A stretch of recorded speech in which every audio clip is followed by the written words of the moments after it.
Today we turn to one of two introductory cases where promisors who entered into seemingly valid contracts attempt to avoid liability for not following through on their promises.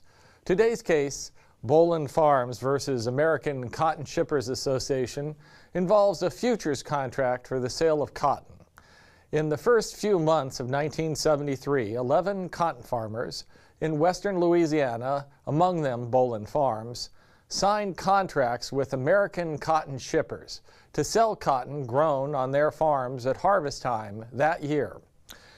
Those contracts locked in prices of between 29 and 41 cents per pound, while the market price of cotton at that time ranged between 28 and 32 cents per pound. But commodity markets can change quite rapidly.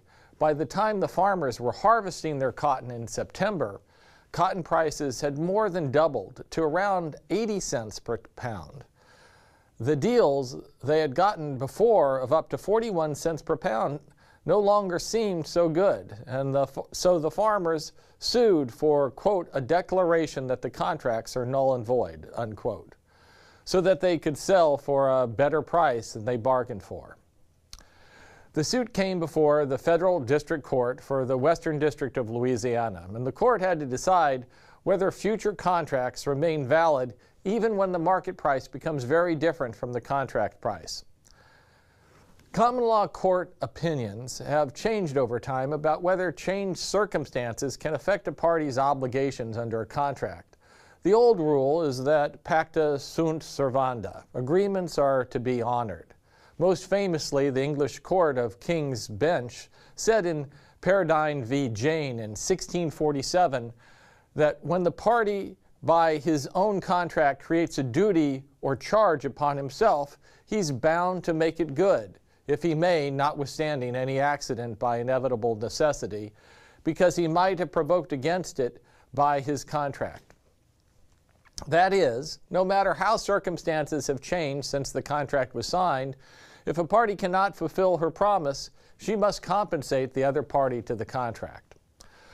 The rules have become somewhat more lenient over time. One typical approach is found in Section 2615 of the Uniform Commercial Code, which says non-delivery by a seller is not a breach of his duty under a contract for sale if performance as agreed has been made impracticable by the occurrence of a contingency, the non-occurrence of which was a basic assumption on which the contract was made.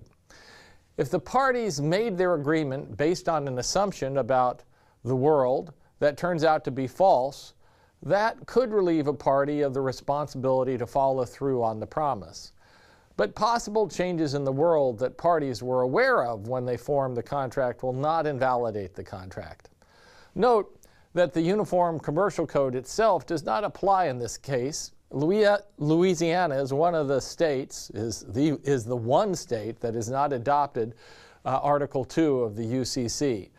Generally, Louisiana law is often different from that of other states because it retains elements of the French Civil Code law from when it was a French colony before the Louisiana Purchase of 1803. In the case of Bolin Farms, Judge Hunter found it quite easy to determine that the contract is valid. The entire purpose of a futures contract is to hedge against possible future changes in the price of the underlying good or commodity. The farmers entered into the contract knowing that if the price of cotton fell, they would make money on the contract because they could sell at the agreed upon future price instead of the market price. They also knew that if the price of cotton rose, they would miss out on a higher market price or spot price at harvest time. In signing the contract, they locked in a particular future price, foregoing both the possible future gains and future losses. They cannot now abrogate their agreement simply because it turns out to be less favorable than selling at the higher spot market price. They would not have wanted the American Cotton Shippers Association to do that if the prices had fallen. I've included this case to show you that not all contract disputes are difficult. The result in Bolin Farm accords with most people's common sense. So here's a quiz. Suppose that instead of rising to 80 cents per pound, the price of cotton had fallen to 10 cents per pound. Now the American Cotton Shippers Association wants to have the contract declared void so they can buy cheaper cotton elsewhere. How will the court rule? Well, just as the farmer could not evade their obligation to sell the contract, to sell their cotton at the agreed upon price when the market price rose, the American Cotton Shippers Association cannot evade its obligation to buy the farmer's cotton at the agreed upon price when the market price falls. So the contract will be held to be valid. The parties are mutually bound to this reciprocal bargain.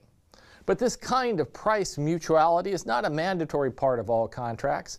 Option contracts explicitly give the option holder price protection, but the option of trading at a more favorable spot price. Thus, the farmers might have merely purchased put options to sell their cotton at particular forward prices, but they would have had to pay for that asymmetric option. From Bolin Farms, we have learned about the impact changed circumstances can have on a contract. We'll come back to this when we study impracticability again. The general rule remains the same as it's been for centuries. Parties to a contract are responsible for fulfilling their promises or compensating the other side if they breach. We saw that this has been loosened somewhat by the UCC Section 2-615, which allows parties to evade their promises if fundamental assumptions underlying the contract turn out to be impracticable. However, since losing money on a futures contract, as happens in Bolin Farms, is certainly not the kind of thing that is enough to invalidate the farmer's obligation. By the way, the farmers also raised a question about whether they were somehow victims of buyer insider information, superior information. The court rejected the allegation as a factual matter. Cotton buyers don't have much opportunity to learn about weather or the boll weevil infestations ahead of time. But we'll be returning to the question of whether buyers or sellers have a duty to disclose